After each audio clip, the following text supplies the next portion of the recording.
بھائی میرے دوستوں دیکھو، اللہ پاک کو اپنے بندوں سے ہاتھ لگاؤ اور تعلق ہوتا ہے.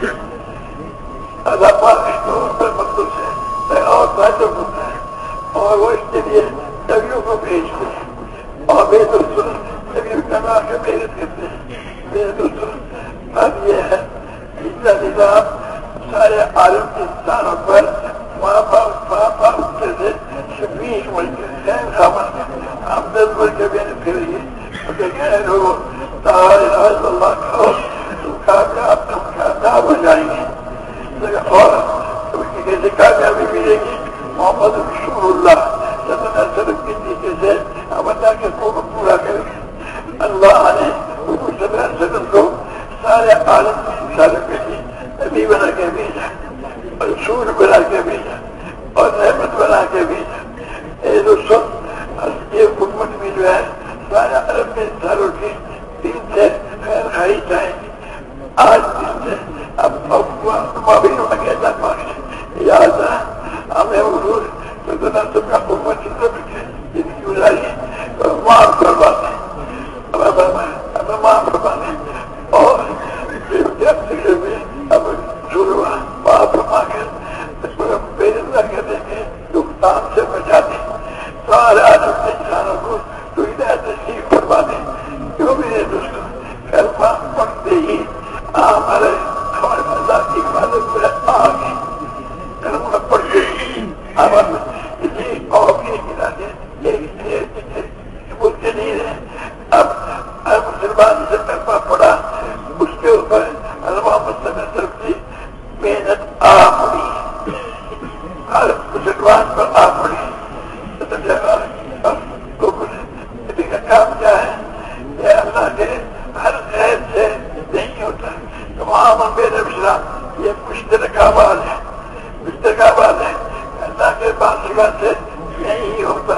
سب کچھ بہت سے غصہ ہے اور محمد صلی اللہ علیہ وسلم کے نیچے سے ہوتا ہے. اس کو بار بار کہیں گے بار بار کہیں گے ہمارے دلوں میں پسندی جائے گی. اللہ پاک کی ذات آ گئی کہ حکم کو پورا کرنے کا جذبہ بڑھتا چلا جائے گا. اے دوستوں جو ابھی کسی مسلم قوم کے اب سارے عالم کے یا جو آپ مرضی پاکستان میں جو ہمارا کلمہ پڑھتے ہی آپ سارے عالم سے ہو گئے. ہر عالم کے ہو گئے. جو کلمہ پڑھ لے گا پیدا ہو جائے گا بار کے پیٹ سے پیدا ہوا. تو میں میرے دوستوں دل سے معافی مانگے اور معافی مانگیں گے اللہ سارے کے سارے عالم کے انسانوں کو زیادہ کے دلوں میں اتار دے. میری ذات آج سے ہوتا ہے اور یہ طریقے سے ہوتا ہے اپنے کرم سے سب کے دل میں اتار دے اور سب کے گناہ کو معاف کروا دے اور ہمیں آئندہ کے لیے تو میں امت بنا رہی امت ہی ہے. ابھی کھاتی لاگے آپ قوم کی نہیں کلمہ پڑھتے ہی ہم امت ہی صلی اللہ علیہ وسلم یہ محنت ہمارا آپ کی.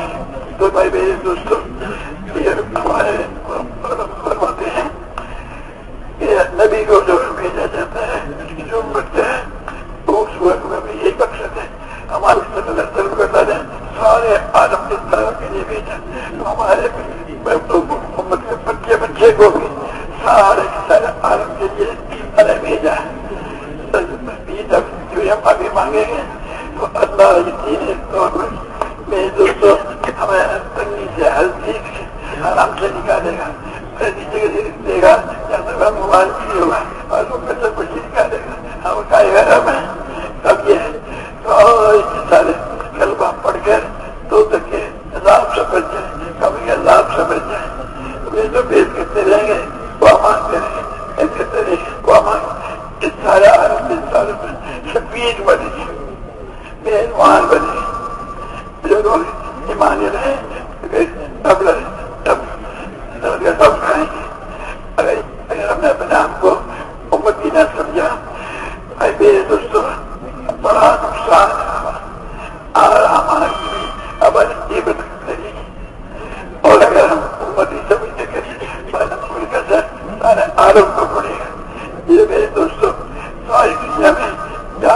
مسلمان ہے وہ امتی ہے اور مثلاً بھائی میں اس کے اوپر آ گئی اس کی خبر پھر جانا کہ جاؤ اللہ ہے بتاؤ یہ بہت بڑی طاقت ہے ابھی کے مقابلے میں جتنی طاقتیں ہیں ساری درد وہ ہونے کے لیے اور ابھی کے محمد صلی اللہ علیہ وسلم میرے کے ساتھ کرتے تھے براہ راست اللہ کی قدرت سے مدد اٹھتا ہے براہ راست اور جتنی طاقتیں ساری کی ساری ماتے چلی گئی ہے لیکن اس سے جو میری اللہ تعالیٰ کے اپنے طاقتیں بھاری ہے مخلوق کی ریچ کو کہتے ہیں یہ ہمارا آپ حاصل ہو جائیں گے اس کے اندر سارے عالم کو پڑے گا دنیا میں انسان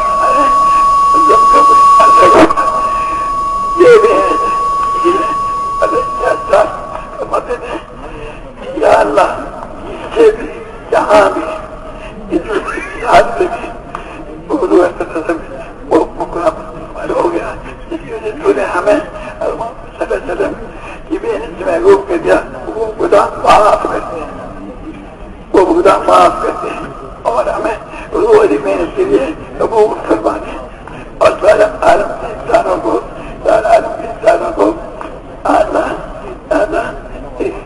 جو مقصد کرتا ہے مقصد کے لیے قبول فرماتے مانگتے رہے اللہ کی ذات سے امید ہے جب آپ مانگتے رہیں گے تو یہ بات اللہ کا وعدہ ہے استقبال کرے گا تاکہ پکڑے گا اللہ پاک اس کے زور راہیں کھولے گا جب یہ بات آئے گی اے دوستوں سارے عام کے لیے ہی فیصلہ ہوگا یہ بھی درخواست سے ہم چاہتے ہیں ہاں کے لیے آپ کے لیے پیدا ہوئے امریکہ میں جب اسلام وغیرہ کہیں ہوئے تو مسلمان ہو گیا اور سارے امتی ہو گئے اور اللہ پاک کے ساتھ ہو گیا معمولی چیزیں سمجھی بہت بڑی بات ہے میرے دوستوں اگر ہم سوچیں گے تو ہمیں مرنے کے بعد بھی بار بار گرتا رہے گا یہ میرے دوستوں اب تو جو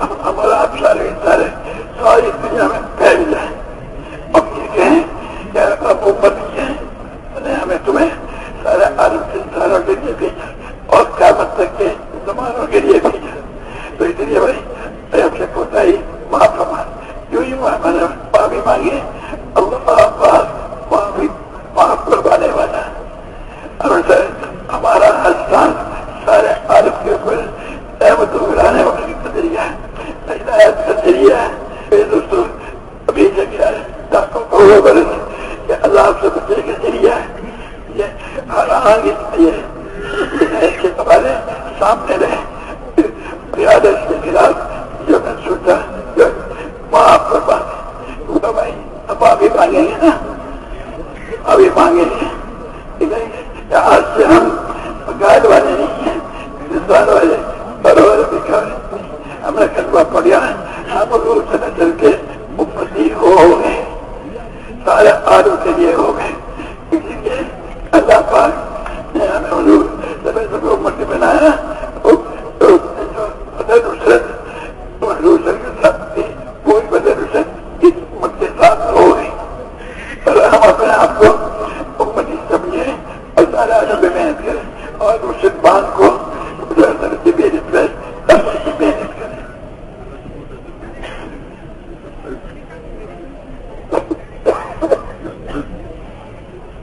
تو میرے محترم دوستار بزرگوں উনি বলতেছেন যে আমরা যতদিনই পড়ছি লা ইলাহা ইল্লাল্লাহ এটা পড়ার সাথে সাথেই আমরা হুজুর সাল্লাল্লাহু আলাইহি ওয়াসাল্লামের উম্মতের অন্তর্ভুক্ত হয়ে গেছি।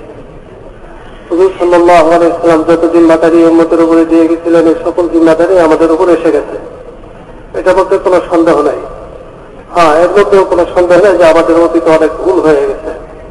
এই ভুলের জন্য আমরা আল্লাহ তাআলার কাছে মাপ চাইতে থাকবো, নিজের জন্য মাপ চাবো, সমস্ত উম্মতের পক্ষ থেকে মাপ চাইব। কারণ যদি আমরা আল্লাহ তাআলার কাছ থেকে নিজের ভুলকে স্বীকার করে মাপ চেয়ে নেই তখন আল্লাহ তাআলা আমাদেরকে মাফ করে দেবেন এবং আল্লাহ তাআলা আমাদের জীবনকে সংকীর্ণতা মুক্ত করে দেবেন। আমাদের জীবনে আর কোনো সংকীর্ণতা থাকবে না। আল্লাহ তাআলা আমাদের অজানা জায়গা থেকে রিজিকের ব্যবস্থা করে দেবেন, অর্থাৎ এমন জায়গা থেকে আমার জন্য রিজিকের ব্যবস্থা হয়ে যাবে যেখান থেকে আমি কোনোদিন কল্পনাও করতে পারিনি।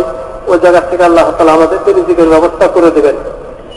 এই সবকিছুই নির্ভর করতেছে, এই সবকিছুই অপেক্ষা করতেছে আপনার আমার কালিমা পড়ার পরে আমলের উপরে। যে কালিমা পড়ার পরে আপনারা কি আমলটা করি, যদি কালিমা পড়ার পরে যে আমল করা দরকার ওই আমল আমরা করি, যে আমল আমাদের জিম্মে আসছে আমল আমরা যদি করি, সবকিছু আল্লাহ তাআলা করে দেবেন। আপন কুদরতের দ্বারাই আল্লাহ তাআলা করে দেবেন। কারণ এই সমস্ত ইস্তেগফারের উপরে আল্লাহ তাআলার ওয়াদা রয়েছে যে বান্দা যখন ইস্তেগফার করবে তখন আল্লাহ তাআলা বান্দাকে কি কি দিবেন, এটা আল্লাহ তাআলার ওয়াদা রয়েছে ইস্তেগফারের উপরে। এই জন্য মেরে মুহতারাম দোস্ত বুজুর্গ, এখানে একটা কথা যে আল্লাহ তাআলা করে দিবেন, সবকিছু করে দিবেন। কিভাবে করে দিবেন? হুজুর সাল্লাল্লাহু আলাইহি ওয়াসাল্লামের তরিকার অনুসরণ করার দ্বারা করে দিবেন। যে আমার জীবনকে হুজুর সাল্লাল্লাহু আলাইহি ওয়াসাল্লামের তরিকার পাবন্দ বানাইতে হবে। আমার জীবনের সকল আমল, সকল কর্মকাণ্ড হুজুর সাল্লাল্লাহু আলাইহি ওয়াসাল্লামের তরিকা অনুযায়ী হবে। হুজুর সাল্লাল্লাহু আলাইহি ওয়াসাল্লামের তরিকার মধ্যেই আমার জীবনকে আমি সীমাবদ্ধ রাখবো। এটা আমাদের দিলের মধ্যে বসাইতে হবে এবং বারবার এমন ভাবে বলতে হবে যে আল্লাহ তাআলা আমার সবকিছু করে দিবেন। কখন করে দিবেন? হুজুর সাল্লাল্লাহু আলাইহি ওয়াসাল্লামের তরিকার হুজুর সাল্লাল্লাহু আলাইহি ওয়াসাল্লামের তরিকার উপরে পাবন্দের দ্বারা আল্লাহ তাআলা করে দিবেন। এটা বলতে থাকবো, দাওয়াত দিতে থাকবো, বলতে থাকবো, বলতে বলতে যাতে দিল আমার এই কথাটাকে, আমার এই জবানের কথাটাকে গ্রহণ করে না যে হ্যাঁ হুজুর সাল্লাল্লাহু আলাইহি ওয়াসাল্লামের তরিকার পাবন্দের দ্বারাই আল্লাহ তাআলা আমাকে সবকিছু করে দেবেন। হুজুর সাল্লাল্লাহু আলাইহি ওয়াসাল্লামের তরিকা কি ছিল? হুজুর সাল্লাল্লাহু আলাইহি ওয়াসাল্লামের তরিকা ছিল মেরে মুহতারাম সবচেয়ে গুরুত্বপূর্ণ অংশ হুজুর সাল্লাল্লাহু আলাইহি ওয়াসাল্লামের জীবনে, যে মানুষদেরকে আল্লাহ তাআলা মুক্তি করা, মানুষদেরকে কুফর থেকে, শিরকের থেকে, মন মতো জীবন চলার থেকে বাটে আল্লাহ তাআলা মুক্তি করাই ছিল হুজুর সাল্লাল্লাহু আলাইহি ওয়াসাল্লামের জীবনের মূল অংশ। তো মেরে মুহতারাম দোস্তের বুজুর্গ, একদিকে যখন দেখি আমরা এরকম ভাবে মেহনত করতে থাকবো, কালিমা করতে থাকবো, অতীতের ভুলের জন্য আল্লাহ তাআলার কাছে মাফ চাইতে থাকবো এবং সমস্ত উম্মতের জন্য মাফ চাইব। কিভাবে মাফ চাইব? একেবারে মা বাবার মতো শফিক হয়ে, মা বাবা যেমন সন্তানের উপর দয়া পরবশ হয় ওইরকম দয়া নিয়ে আমি করবো, তাদের খায়ের খা হয়ে করবো। যেমন মা বাবা সন্তানের জন্য খায়ের খা থাকেন, মঙ্গল চান, ভালো চান, ভালো ভবিষ্যতের আশা করেন, মা বাবা চান, কামনা করেন, ওইরকম ভাবে খায়ের খাই অন্তর নিয়ে, যে অন্তরের মধ্যে খায়ের খাই থাকবে, সৎকার থাকবে, দয়া থাকবে সারা উম্মতের জন্য। কারণ হুজুর সাল্লাল্লাহু আলাইহি ওয়াসাল্লাম অতীতের ওই সমস্ত নবীদের মতো নন, যে সমস্ত নবীদেরকে আল্লাহ তাআলা শুধুমাত্র বিশেষ কোনো এলাকা, বংশ, গোষ্ঠী, সংখ্যা, শহর, দেশ এর জন্য পাঠিয়েছিলেন। হুজুর সাল্লাল্লাহু আলাইহি ওয়াসাল্লাম ওই রকম খলিকের বা নির্দিষ্ট এলাকার নবুয়তের দায়িত্ব নিয়ে হুজুর সাল্লাল্লাহু আলাইহি ওয়াসাল্লাম দুনিয়াতে আসেন নাই। হুজুর সাল্লাল্লাহু আলাইহি ওয়াসাল্লাম সারা আলমের ইনসানিয়তের নবী, কিয়ামত পর্যন্ত আনেওয়ালা মানুষের নবী। তো আমাদেরও নিয়তের মধ্যে ওইটা থাকতে হবে এবং নিজেকে বলতে হবে, আমি বললাম লা ইলাহা ইল্লাল্লাহ মুহাম্মাদুর রাসূলুল্লাহ, আমি হুজুর সাল্লাল্লাহু আলাইহি ওয়াসাল্লামের উম্মতের অন্তর্ভুক্ত হয়ে গেলাম। হুজুর সাল্লাল্লাহু আলাইহি ওয়াসাল্লামের উম্মতের অন্তর্ভুক্ত হয়ে গেলাম। আমাদের নবী যেমনি ভাবে কোনো গণ্ডির মধ্যে সীমাবদ্ধ ছিলেন না, সুতরাং আমিও কোনো গণ্ডির মধ্যে সীমাবদ্ধ না। কোনোভাবেই যেন আমি আমাকে সীমাবদ্ধ মনে না করি, বিশেষ করে দেশের মনে না করি, বাংলাদেশের মনে না করি, কেউ আমাকে কেউ অন্যান্য দেশ মনে না করি, বরং আমি তো হুজুর সাল্লাল্লাহু আলাইহি ওয়াসাল্লামের উম্মত এবং হুজুর সাল্লাল্লাহু আলাইহি ওয়াসাল্লাম যেহেতু সারা আলমের জন্য নবী, সুতরাং আমার মেহনতের দায়িত্ব হল সারা আলম। সারা আলমই আমার মেহনতের জিম্মায়, সারা আলমকে সামনে নিয়ে আমাকে মেহনত করতে হবে। আল্লাহ তাআলার কাছে দোয়া করতে হবে যে আল্লাহ তুমি সারা আলমের ইনসানিয়তের জন্য হেদায়েতের ফয়সালা করে দাও। আল্লাহ সারা আলমের মানুষের দিলের মধ্যে এই কালিমার হাকিকতকে ভরে দাও। সারা আলমের মানুষদেরকে তুমি মাফ করে দাও। বিশেষ করে ওই তবকা যারা লা ইলাহা ইল্লাল্লাহ পড়ছে, পড়ার পরেও তারা নবীর কামকে নিজের কাম এখনো বানাইতে পারে নাই, তাদেরকে তুমি মাফ করে দাও। মেরে মোহতারাম দোস্ত বুজুর্গ, যখন নাকি আমি এইভাবে দোয়া করতে থাকবো আল্লাহ তাআলার কাছে, তখন আল্লাহ তাআলা আমার সামনে রাস্তা খুলবেন, আল্লাহ তাআলা আমাকে রাহবারি করবেন। আল্লাহ তাআলার ইবাদতের জজবা, আল্লাহ তাআলার ইবাদতের জজবা আমার দিলের মধ্যে দিন দিন বাড়তে থাকবে, আল্লাহ তাআলার নৈকট্য অর্জন হতে থাকবে, আল্লাহ তাআলার ইবাদতের জজবা বাড়তে থাকবে। আর একদিকে হুজুর সাল্লাল্লাহু আলাইহি ওয়াসাল্লামের তরিকার মধ্যে কামিয়াবি সফলতা, এই দাওয়াত দেওয়ার দ্বারা ওই ইবাদতকে হুজুর সাল্লাল্লাহু আলাইহি ওয়াসাল্লামের তরিকা অনুযায়ী করার আগ্রহ দিলের মধ্যে পয়দা হতে থাকবে। বান্দা যখন থেকে আল্লাহ তাআলার হুকুমকে হুজুর সাল্লাল্লাহু আলাইহি ওয়াসাল্লামের তরিকা অনুযায়ী ব্যক্তিগতভাবে নিজে আদায় করতে থাকে এবং সমস্ত মানুষের প্রতি খায়ের খা হয়ে, তাদের প্রতি সঠিক হয়ে তাদেরকে দিনের দিকে ডাকতে থাকে, দাওয়াত দিতে থাকে, এই কালিমার দাওয়াত দিতে থাকে। কালিমা মানি হইল যে ইসলাম, ইসলামী কালিমা, ইমানি কালিমার দিকে দাওয়াত দিতে থাকে। তো মেরে মোহতারাম দোস্তর বুজুর্গ, আল্লাহ তাআলার মহাশক্তি, মহাকুদরত ওই বান্দার সাথে হয়ে যায়। হ্যাঁ, দুনিয়ার যত বড় তাকতি হোক না কেন, দুনিয়ার যত বড় শক্তি হোক না কেন, মেরে মোহতারাম দোস্তর বুজুর্গ, আল্লাহ তাআলার শক্তির মোকাবেলা কেউ করতে পারে না। এই জন্যই তার মোকাবেলা কেউ করতে পারবে না। কারণ হলো যে কালিমা পড়লো লা ইলাহা ইল্লাল্লাহ, সে আল্লাহ তাআলার হেফাজতের সীমানার মধ্যে এসে গেল, তাকে হেফাজত করে আল্লাহ তাআলার জিম্মা হয়ে যায়। যদি এই কালিমার হাকিকতকে উপলব্ধি করে প্রকৃতপক্ষে যেভাবে পড়া দরকার এইভাবে তার জীবনের থেকে পড়া হয়ে যায়, তার জবান থেকে পড়া হয়ে যায়, তার অন্তরের মধ্যে এই কালিমার হাকিকত বসে যায়, তো মেরে মোহতারাম বুজুর্গ, আল্লাহ তাআলা হেফাজতের জিম্মার মধ্যে সে চলে গেল। তো মেরে মোহতারাম বুজুর্গ, এটা কেন যায়? বলে যে যেই কালিমা পড়ে তার উপরে নবীর আখিরি নবীর যে জিম্মাদারি, ওই জিম্মাদারি তার উপরে এসে যায়। আর যখন নাকি জিম্মাদারি আসে, তখন আল্লাহ তাআলা তার হেফাজতের জিম্মাদারি নিয়ে নেন।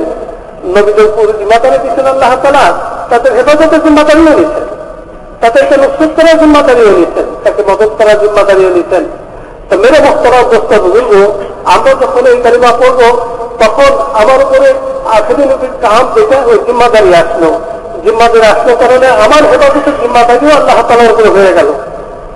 মেরে মোহতারাম দোস্ত বুজুর্গ, এইভাবে যখন নাকি আমার অতীতের ভুলের কারণে আমি আল্লাহ তাআলার কাছে মাফ চাইতে থাকবো, ইস্তেগফার করতে থাকবো এবং উম্মতের উপরে সঠিক হয়ে খায়ের খা হয়ে উম্মতের জন্য মাফ চাইতে থাকবো, উম্মতের জন্য যখন আমি মাফ চাইতে থাকবো, তো মেরে মোহতারাম দোস্ত বুজুর্গ, তখন আমার এই ইস্তেগফারের আসরাত, প্রভাব, আমার এই মেহনতের প্রভাব, আমার এই ইবাদতের প্রভাব আল্লাহ তাআলা সারা দুনিয়াতে ছড়াই দিবেন, সারা দুনিয়াতে আল্লাহ তাআলার আসরকে ছড়াই দিবেন এবং আমার প্রতিটা শ্বাস প্রশ্বাস, প্রতিটা নিঃশ্বাস আলমের জন্য রহমতের জরিয়া হবে। আমার দোয়া আলমের জন্য রহমতের জরিয়া হবে, আমার দোয়া সারা মানুষের হেদায়েতের জরিয়া হবে। তো মেরে মোহতারাম দোস্ত বুজুর্গ, বলে যে এই জন্য খুব হেদায়েতের দোয়াও চাইবো আল্লাহ তাআলার কাছে যে আল্লাহ তুমি উম্মতকে হেদায়েত দিয়ে দাও। তখনই আমি মনের থেকে চাইতে পারবো যখন আমি নিজেকে উম্মতের অন্তর্ভুক্ত মনে করবো, কোন দেশের গণ্ডির মধ্যে নিজেকে সীমাবদ্ধ না করবো, তখনই আমি উম্মতের অন্তর্ভুক্ত হইলাম। আর আমি যদি কোন দেশের মধ্যে নিজেকে সীমাবদ্ধ মনে করি, কোন অঞ্চল, কোন এলাকা, কোন গাঁও, কোন পরিবারের মধ্যে সীমাবদ্ধ মনে করি, তো মেরে মোহতারাম দোস্ত বুজুর্গ, আমি তো হুজুর সাল্লাল্লাহু আলাইহি ওয়াসাল্লাম যে মাকসাদ সারা দুনিয়ার মানুষকে হুজুর সাল্লাল্লাহু আলাইহি ওয়াসাল্লাম নবী বানানো হয়েছে, ওর থেকে আমি নিজেকে বের করে দিলাম, পৃথক করে ফেললাম। যখন আমি নিজেকে পৃথক করে ফেললাম, তখন আমার দোয়ার আসরটা সারা দুনিয়াতে হলো, সারা দুনিয়া পর্যন্ত পৌঁছবে না, সমস্ত মানুষের পর্যন্ত আমার মানুষের জন্য আমার দোয়াটা আল্লাহ তাআলার কাছে পৌঁছবে না। এই জন্য মেরে মোহতারাম দোস্ত বুজুর্গ, আমি এই কথাটা নিজেকে বুঝাই, বলতে থাকি, এই কথাটাই দাওয়াত দিতে থাকি যে আমাদের নবী সারা দুনিয়ার মানুষের জন্য নবী ছিলেন, কিয়ামত পর্যন্ত আনেওয়ালা মানুষের জন্য নবী ছিলেন, আর আমিও আমাদের নবীর উম্মত। আর এক একজন উম্মতের উপরে এই দায়িত্ব, জিম্মাদারি আমাদের নবী রেখে গেছেন। এটা মনে করে আমি যখন এই কামগুলো করতে থাকবো, নিজের জন্য মাফ চাইব আর উম্মতের জন্য মাফ চাইব, দাওয়াত দিতে থাকবো, সারা দুনিয়াকে সামনে রেখে দাওয়াত দিতে থাকবো, তো মেরে মোহতারাম দোস্ত বুজুর্গ আর আল্লাহ তাআলার হুকুমগুলোকে হুজুর সাল্লাল্লাহু আলাইহি ওয়াসাল্লামের তরিকা অনুযায়ী পুরো করতে থাকবো এবং এইটার মধ্যেই কামিয়াবির একই করবো। আমার নজর দৃষ্টি যেন অন্যদিকে না যায়, শুধুমাত্র এরই মধ্যে সীমাবদ্ধ থাকে যে কামিয়াবি আল্লাহ তাআলা এই কালিমার মধ্যে রাখছেন আর আমার কাছে কামিয়াবিতে আসবে আল্লাহ তাআলার হুকুম হুজুর সাল্লাল্লাহু আলাইহি ওয়াসাল্লামের তরিকা অনুযায়ী পুরো করার মাধ্যমে আসবে। এর মধ্যে যদি আমি সীমাবদ্ধ থাকি, নিজেকে সীমাবদ্ধ রাখি, তো মেরে মোহতারাম দোস্ত বুজুর্গ আর এদিকে দাওয়াত দিতে থাকি সারা দুনিয়াকে সামনে নিয়ে, তা আমার প্রতিটা মুহূর্তের মেহনতের আসরকে আল্লাহ তাআলা সারা দুনিয়াকে ছড়াই দিবেন। আমার দোয়াকে আল্লাহ তাআলা সারা দুনিয়ার মানুষের হেদায়েতের জরিয়া বানায় দিবেন। আমার মেহনতকে আল্লাহ তাআলা সারা দুনিয়ার মানুষের জন্য রহমতের জরিয়া বানায় দিবেন। আমার দোয়াকে আল্লাহ তাআলা সারা দুনিয়ার মানুষের হেফাজতের জরিয়া বানায় দিবেন। বান্দা যখন ইস্তেগফার করতে থাকে, মেহনত করতে থাকে, তখন আল্লাহ তাআলার পক্ষ থেকে দুইটার একটা সিদ্ধান্ত হয়ে যায়, দুইটার মধ্যে থেকে একটা অবশ্যই তার সিদ্ধান্ত হয়ে যায়, তত আল্লাহ তাআলা হেদায়েত দিয়ে দিবেন। আর কারণ হচ্ছে যদি হেদায়েত না থেকে থাকে তো আল্লাহ তাআলা তাকে দুনিয়ার থেকে সরাই দেবেন।